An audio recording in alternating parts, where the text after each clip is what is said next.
In the day's other news, House Democratic leaders condemn freshman Congresswoman Ilhan Omar for a tweet accusing a powerful pro-Israel lobbying group of paying members of Congress to support Israel. The Democratic leaders said the, quote, use of anti-Semitic tropes and prejudicial accusations about Israel's supporters is deeply offensive. Later, the Minnesota Democrat took to Twitter to, quote, unequivocally apologize.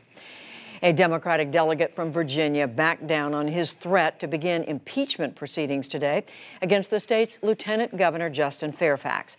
Fairfax faces 2 allegations of sexual assault. He has denied both of them.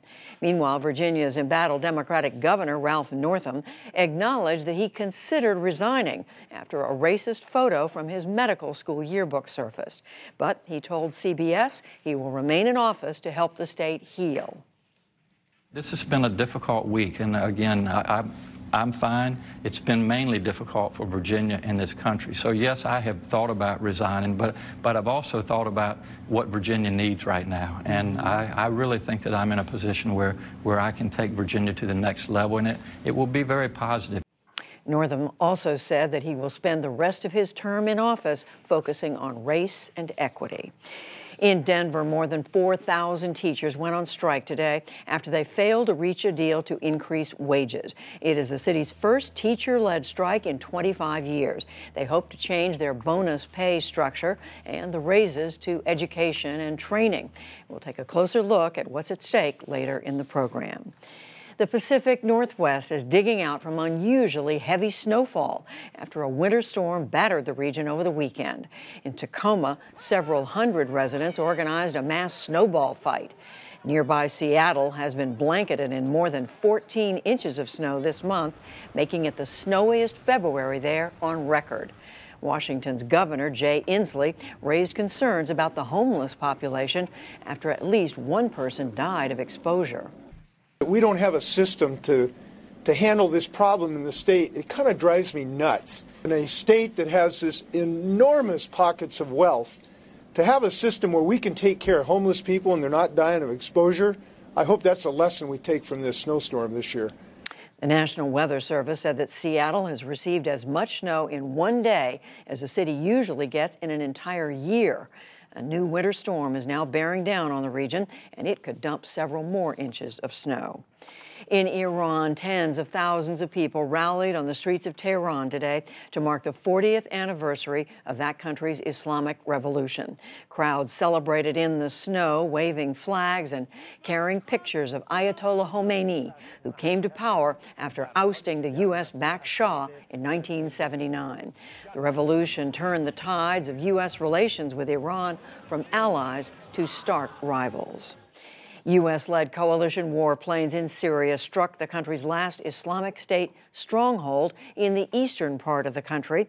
That triggered fierce fighting between the U.S.-backed Syrian forces and ISIS in the Baghouz region near the Iraqi border. The head of the Syrian Democratic Forces media office reported that some 1,500 civilians were forced to flee. Back in this country, there's word cigarette smoking rates among young Americans have stopped falling. New data out today from the Centers for Disease Control and Prevention said the popularity of e-cigarettes was most likely to blame. Over the last year, the number of high school students using tobacco products increased by about 38%.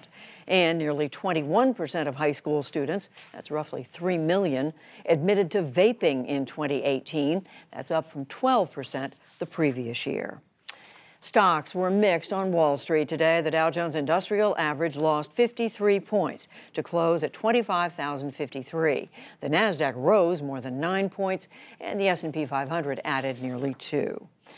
The music industry is celebrating a string of historic wins at last night's 61st Annual Grammy Awards. Cardi B became the first solo woman to win Best Rap Album, while Casey Musgrave's Golden Hour took home Album of the Year. Childish Gambino, that's the stage name for Donald Glover, made history as This Is America became the first rap-based track to win both Record and Song of the Year. And a passing to note, North Carolina Republican Congressman Walter Jones died on Sunday on his 76th birthday after suffering complications from a fall.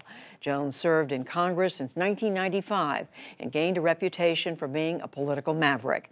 He was initially a passionate supporter of the 2003 invasion in Iraq, but later became an outspoken critic. Walter Jones wrote letters to over 11,000 families of fallen soldiers as a form of penance. Still to come on the NewsHour, new reporting details decades of sexual abuse committed by Southern Baptist church leaders. Almost a year after a chemical weapons attack, the British city of Salisbury struggles to regain its footing, and much more.